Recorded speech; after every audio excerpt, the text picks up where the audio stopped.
የተናገርን መልሶ የታጠፈበት ሁኔታ ነበር። ምክንያቱም አንዱ ሲሳካ አንዱ የጎደለ መምህራኖች ማለትም የተለያየ ፕሮግራምም ስለሚኖርባቸው እነርሱንም የምንፈልጋቸውን መምህራን እንዲሁ በምንፈልገው ልክና መጠን የቤተ ክርስቲያኗን ትምህርት የሚገልጽ መምህር ማምጣት ይፈለግ ስለነበረ በዚያ ምክንያት እስካሁን ድረስ ቆይቷል። አሁን ግን እግዚአብሔር ወዶና ፈቅዶ በዚህ መልኩ በአማረና በሰመረ ሁኔታ ጉባኤው ተሳክቷል።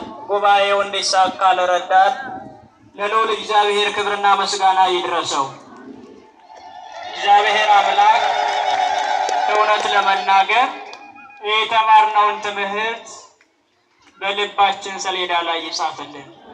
እኔ ከዚህ በላይ ምንም ማለት አልፈልግም፣ ምንም መጨመር አልፈልግም። ሁላችሁም ተረድታችኋል፣ ገብቷችኋል፣ አውቃችኋል። ክርስቶስ ራሳችን እንዲሆን በተግባር ቅዱስ ሥጋውን ክቡር ደሙን መብላት እንደሚያስፈልገን የመጨረሻውን መልእክት